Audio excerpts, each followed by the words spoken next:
Bersama saya Azlin Arif dalam rentasan berita edisi 677. Antara paparan utama.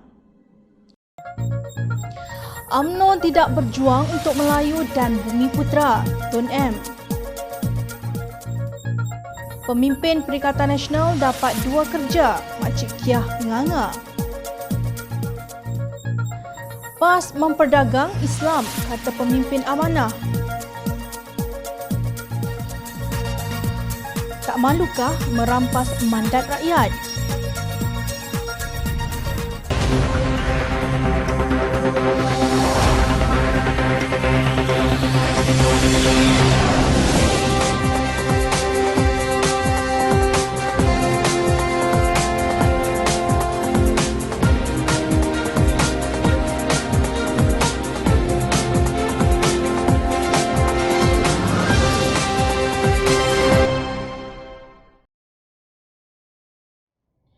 Assalamualaikum dan salam sejahtera. Ketika berucap sempena sambutan 2 tahun Pakatan Harapan pada 9 Mei lalu, Tun Dr. Mahathir mengimbas kembali kemenangan gabungan itu pada pilihan raya umum ke-14 pada 9 Mei 2018 yang lalu. Ucapan itu beliau tujukan khas kepada Ahli Bersatu. Menurut beliau, wawasan dan cita-cita Bersatu ialah untuk menjadi parti Melayu yang menggantikan UMNO kerana parti tersebut telah gagal berjuang untuk bangsa, negara dan agama. Kata Tun Dr. Mahathir, UMNO sekarang ini hanya berjuang untuk Datuk Seri Najib Razak, tetapi Bersatu terperangkap dalam satu suasana yang tidak betul dan penuh dengan penipuan apabila membentuk kerajaan bersama UMNO dalam gabungan yang dinamakan Perikatan Nasional. Beliau mengingatkan Ahli Bersatu bahawa sebenarnya janji Tan Sri Muhyiddin Yassin untuk menubuhkan satu gabungan dengan UMNO dan PAS tidak wujud kerana Perikatan Nasional tidak berdaftar. Muhyiddin untuk tubuh kerajaan harus dah bahawa janji Muhyiddin untuk mengadakan satu coalition dengan parti UMNO dan PAS tidak ada, tak wujud. Tujuan Perikatan Nasional hanya untuk menumbangkan kerajaan Pakatan Harapan dan menubuhkan kerajaan baharu sahaja. Beliau mengajak ahli-ahli Bersatu agar membayangkan apabila berlaku pilihan raya umum akan datang. UMNO tidak pernah memberikan sebarang janji untuk menyokong Bersatu, bahkan akan bertanding di semua kerusi biasa mereka. Ini termasuk kawasan yang diduduki oleh Bersatu sekarang dan juga di kawasan Wakil Rakyat Bersatu yang keluar dari UMNO. Jadi, apa kedudukan Bersatu? Di satu pihak, mereka tidak dapat sokongan UMNO. Di satu pihak lain, mereka tidak dapat sokongan Parti Pakatan Harapan. Memetik kata-kata Tun Dr. Mahathir, Bersatu ini terkunting-kunting. Tak ada daratan, tak tahu di mana. Dan sudah tentu, jika ada pilihan raya, tak mungkin Bersatu kekal pun. Besar kemungkinan Bersatu akan kalah teruk, kata bekas Perdana Menteri itu. Sehubungan dengan itu, Tun Dr. Mahathir berharap sempena ulang tahun kedua kemenangan Pakatan Harapan ini, ahli-ahli Bersatu berfikir dengan mendalam sebab apa mereka menyertai Bersatu. Kita harus ingat, kita tubuh Bersatu bukan sebagai parti campuran seperti parti-parti lain. Kita tubuh Bersatu untuk orang Melayu dan Bumi Putera. Sebabnya UMNO tidak lagi mengutamakan Melayu dan Bumi Putera. Itu sebab kita tubuh Bersatu. Bila kita hancurkan Bersatu kerana tindakan UMNO, maka hilanglah Parti Melayu yang berhasrat berjuang untuk bangsa, negara dan agama kerana UMNO bukan lagi macam itu, kata Tun Dr. Mahathir. Beliau mengimbas kembali bahawa mereka yang menyertai Bersatu kerana mereka tidak percaya lagi kepada UMNO. Tetapi sekarang mereka dirangkum masuk dengan cara yang tidak betul dengan penipuan supaya UMNO sekarang menjadi sebahagian kerajaan. Inilah yang sedang berlaku. 9 Mei ini fikir-fikirlah dengan mendalam, pesan Tun Dr. Mahathir. UMNO tidak berjuang untuk Melayu dan Bumi Putera. MCA yang ada 2 kerusi sahaja seolah-olah seperti Maharaja Cina. Mereka membahagi-bahagikan pelabuhan di negara ini seperti harta milik MCA. Contohnya, Pengerusi Lembaga Pelabuhan Bintulu, Datuk Robert Lawson Chuat. Pengerusi Lembaga Pelabuhan Melaka, Datuk Koh Chin Han. Pengerusi Lembaga Pelabuhan Kelang, Datuk Chong Sin Wun. Pengerusi Lembaga Pelabuhan Pulau Pinang, Datuk Tan Tiek Cheng. Kesemua mereka memegang pelbagai jawatan dalam MCA. Dulu segala macai dan walaun berteriak kononnya DAP menguasai pelabuhan. Nah, sekarang adalah Perikatan Nasional lebih baik. Malah lebih teruk. Sekurang-kurangnya, DAP Parti Berbilang Kaum, bukan parti Chauvinis Cina yang presidennya Datuk Wee Ka Siong pernah berkata, "Saya tak mahu dengar orang kata Perikatan Nasional Kerajaan Melayu Islam." UMNO dan PAS terus membisu apabila dicabar dengan biadab sedemikian rupa. Benarlah bahawa UMNO kini tidak lagi memperjuangkan bangsa dan PAS terkedu di segah MCA berhubung agama Islam. Ahli Parlimen Setiawangsa Nik Nazmi Nik Ahmad membidas tindakan kerajaan Tebuk Atap yang begitu beriltizam melantik ahli parlimen mereka menduduki kursi-kursi di Lembaga Pengarah Syarikat Berkaitan Kerajaan, GLC dan agensi kerajaan. Beliau berkata rakyat hilang kerja, YB Perikatan Nasional ada 2 kerja. Nik Nazmi merujuk kepada laporan Jabatan Perangkaan Malaysia bahawa 600,000 rakyat Malaysia menganggur pada Mac lalu, kadar tertinggi dalam tempoh 10 tahun. Ujarnya, lebih menakutkan lagi Persekutuan Majikan-Majikan Malaysia MEF menganggarkan jumlah ini akan meningkat kepada 1 juta orang. 2.8 juta lagi bekerja sendiri sebagai petani, nelayan, penjajah atau bekerja sendiri yang sangat terjejas dengan PKP. Ketika rakyat hidup dalam kesusahan, lebih 80 ahli parlimen PN melakukan 2 kerja. Sebahagiannya ada rekod yang tidak cantik, kes rasuah, kes politik wang, katanya dalam satu kenyataan. Beliau juga membandingkan keadaan ketika Pakatan Harapan mentadbir negara ini dengan Perikatan Nasional dari segi bilangan menteri dan timbalan menteri. Sekarang bilangan menteri 32 dan timbalan menteri 38. Pada era Perikatan Nasional berbanding menteri 26 dan timbalan menteri 27 pada era Pakatan Harapan. Selain itu, ahli parlimen Marang merangkap Presiden PAS Datuk Seri Hadi Awang dan ahli parlimen Bintulu merangkap Presiden Progressive Democratic Party PDP Datuk Seri Tiong King Sing masing-masing dilantik duta khas bertaraf Menteri ke Timur Tengah dan China. Setiap ahli parlimen terima gaji sebulan RM16,000 dan allowance sebulan RM8,300. Kalau yang jadi menteri selain gaji dan allowance ahli parlimen, mereka terima anggaran gaji menteri RM13,000, kata Nik Nazmi. Beliau juga menyentuh mengenai pelantikan Datuk Seri Mahathir Khalid sebagai Pengerusi Tenaga Nasional Berhad (TNB). Tahun lepas, Pengerusi TNB menerima bayaran allowance dan lain-lain berjumlah RM876,790.57 setahun. Jadi, pendapatan Mahathir setahun akan mencecah RM1 juta, jelasnya. Beliau menyarankan agar disenaraikan satu demi satu 80 ahli parlimen ini termasuk kelulusan mereka serta gaji dan allowance yang akan diterima. Sekurang-kurangnya pengundi mereka akan tahu, tegasnya. Pelantikan Mahathir turut dipertikaikan kerana beliau dikatakan terpalit dengan kes projek membekalkan tenaga solar hibrid kepada 369 sekolah luar bandar di Sarawak bernilai 1.25 bilion kepada JPAC Holdings Sdn Bhd yang melibatkan Datin Sri Rosmah Mansor, isteri Datuk Sri Najib Razak. Naib Presiden Amanah Datuk Mahfuz Omar berkata Kerajaan Perikatan Nasional hilang kredibiliti dalam pelantikan GLC. Beliau hairan bagaimana Mahathir yang terpalit dengan kes projek solar tersebut dilantik sebagai pengerusi TNB. Mahathir Khalid merupakan Menteri Pendidikan ketika itu. Rosmah didakwa atas pertuduhan meminta RM187.5 juta dan 2 pertuduhan menerima rasuah sebanyak RM6.5 juta daripada pengarah urusan JPAC Holdings Sdn Bhd, Saidi Abang Samsudin, menerusi bekas pembantu Rosmah iaitu Datuk Rizal Mansor bagi projek membekalkan tenaga solar kepada 369 sekolah luar bandar di Sarawak.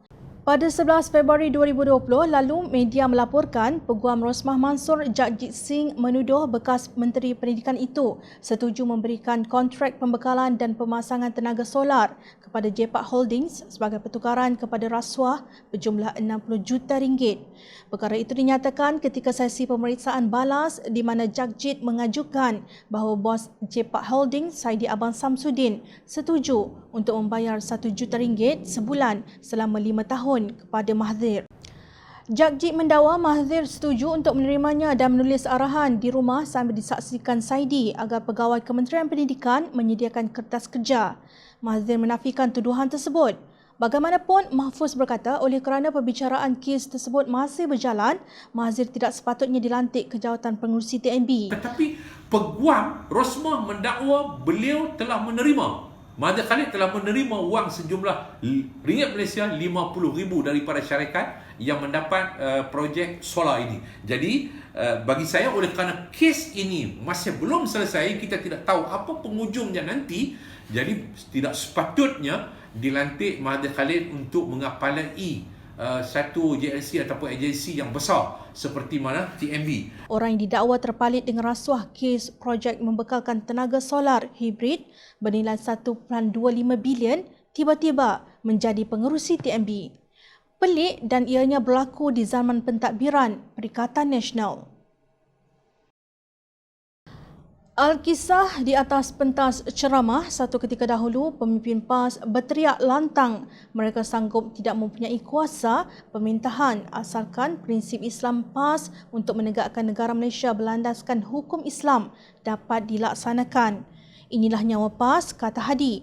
PAS kononnya sanggup menentang sesiapa sahaja yang melawan prinsip mereka. Kini mereka menjadi kerajaan, namun laungan mereka tentang undang-undang hudud tidak kedengaran lagi.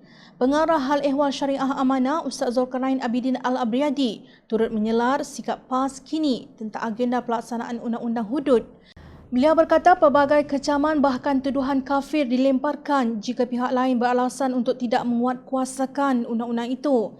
Beribu-ribu alasan pemimpin parti itu bahawa untuk mengabsahkan sikap mereka kini yang tidak lagi mengambil tahu agenda pelaksanaan hudud yang mereka sendiri laungkan dulu.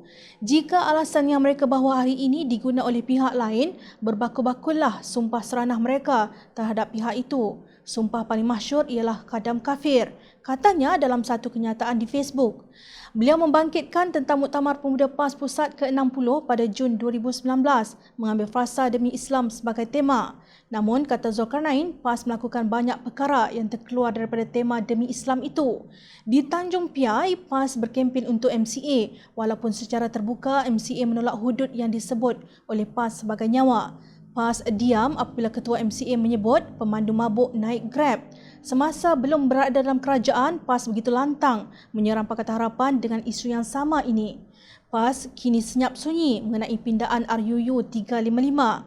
UMNO yang dikafirkan kini menjadi rakan sekongkol untuk menjatuhkan kerajaan Pakatan Harapan yang dipilih rakyat. PAS memberi nyawa kepada UMNO yang kalah dalam pilihan raya umum ke-14 lalu, walaupun pemimpin utama parti itu didakwa rasuah dan salah guna kuasa. PAS merestui bahkan terlibat dengan langkah syaratan untuk menjatuhkan kerajaan sah Pakatan Harapan melalui pintu belakang dan tebuk atap. Presiden PAS Datuk Seri Hadi Awang menulis surat kepada pemimpin gerakan Islam di Timur Tengah memfitnah Anwar Ibrahim dan mentohmah parti komponen Pakatan Harapan sekular, liberal, komunis dan sebagainya. Apabila PAS mendakwa kerja yang dibuatnya demi Islam, dicanang di sana-sini sampai sanggup mempersoalkan akidah orang Islam lain dan berbohong serta memfitnah, ini bukan lagi demi Islam. Ini namanya memperdagang Islam, tegas Zulkarnain. Pengerusi Amanah Terengganu Datuk Raja Kamarul Bahrin Shah pula mendakwa PAS tidak lagi memperjuangkan Islam. Apabila Presiden MCA membantah konsep kerajaan Islam Melayu Perikatan Nasional, PAS membisu. Apabila naib Presiden MCA yang lantang membangkang dan menghina hudud dilantik Timbalan Menteri Perpaduan, PAS membisu. Apabila kilang arak dibenarkan beroperasi semasa kilang lain ditutup, PAS membisu sehinggalah kami dari Pakatan Harapan bersuara, ujar Raja Kamarul. Beliau melihat Melayu Islam Perikatan Nasional hanya pakaian luar semata-mata. Berpuluh orang ramainya pendekar Melayu Islam UMNO PAS dalam Perikatan Nasional, tetapi mereka boleh ditundukkan dan dibisukan oleh hanya 2 orang panglima MCA yang jauh lebih berani. Perjalanan lumayan dari kampung ke Putrajaya telah melemahkan semangat serta suara yang garang di kampung menjadi ulama bisu di pesada kekuasaan kerajaan Malaysia, sindirnya. Apabila Islam menjadi bahan dagangan, Melayu Islam akan hanya menjadi jenama retorik. Mengapa marahkan kami sedangkan kami hanya bercakap benar berdasarkan apa yang kalian pamerkan sendiri menerusi tindakan kalian yang tidak diterima oleh Islam. Kebenaran mungkin menyakitkan tetapi memperdagangkan Islam itu memalukan. Nampaknya pemimpin PAS panas bontot dan berang dengan usul undi tidak percaya terhadap Perdana Menteri Tan Sri Muhyiddin Yassin. Usul berkenaan dikemukakan oleh Ahli Parlimen Langkawi Tun Dr. Mahathir Mohamad pada 4 Mei lalu di bawah Peraturan Mesyuarat 26/1 dibaca bersama Peraturan Mesyuarat 27/3. Dalam satu kenyataan di Harakah Daily pada 8 Mei bertajuk, "Tidak malukah PH dengan rakyat?" Timbalan Ketua Pemuda PAS Ahmad Fadli Syahadi berkata, memandangkan situasi wabak pandemik COVID-19 masih belum reda, pelaksanaan selama 1 hari ini adalah tindakan tepat. Ahli Parlimen Pasir Mas itu melihat desakan untuk pelanjutan sidang Parlimen dilaksanakan seperti kebiasaan adalah desakan yang tidak perlu dan tidak penting kerana keutamaan sekarang ini adalah untuk memastikan penularan wabak COVID-19 berjaya dikawal. Mengejutkan, PH terbukti bertindak melampaui batasan simpati kepada rakyat di mana PH telah mendesak YDP Speaker Dewan Rakyat untuk membentangkan usul undi tidak percaya kepada Perdana Menteri.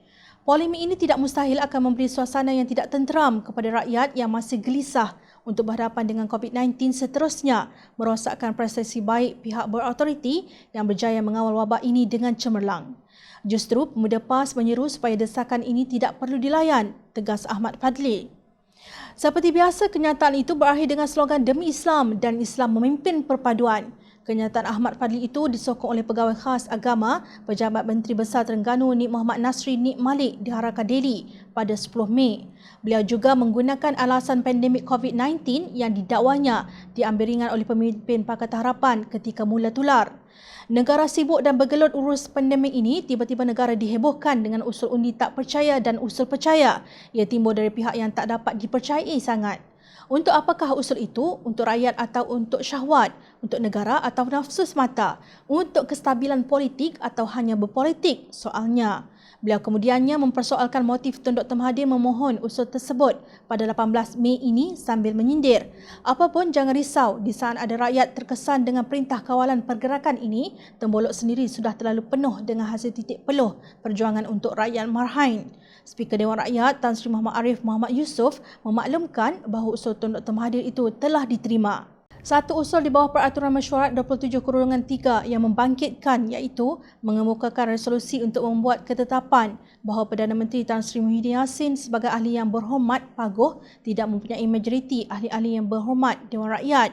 Katanya dalam satu kenyataan yang disiarkan dalam Facebook Parlimen Malaysia. Jom Channel ingin mengulas soalan Ahmad Fadli. Tidak malukah Pakatan Harapan dengan rakyat? Soal Ahmad Fadli. Tidak malukah merampas mandat rakyat dan membentuk kerajaan dengan menebuk atap di saat rakyat sedang berhadapan dengan penularan COVID-19? Tidak malukah menggunakan slogan Demi Islam dan Islam Memimpin Perpaduan terus-menerus sedangkan anda bersekongkol melakukan kudeta bersama golongan kleptokrat? Nik Muhammad Nasri pula dalam kenyataannya menyebut Tembolok sendiri sudah terlalu penuh hasil titik peluh perjuangan untuk rakyat Marhain secara tersirat menuduh pemimpin Pakatan Harapan tamak dan salah guna kuasa. Kepada Nik Muhammad Nasri, Jom Channel bertanya, kini siapa yang tamak mengagih-agihkan jawatan di GLC seolah-olah ia ghanimah sedangkan sepatutnya dipegang oleh golongan profesional? Jangan baling batu kalau tinggal di rumah kaca. Kalau tidak malu kepada rakyat, malulah kepada Allah atas perbuatan kalian menunggang agama demi kuasa politik. Rakyat memerhati. Teruskan layari kami di Jom Channel untuk mendapatkan berita politik tanah air. Saya Azli Arif, terima kasih. Assalamualaikum dan salam sejahtera.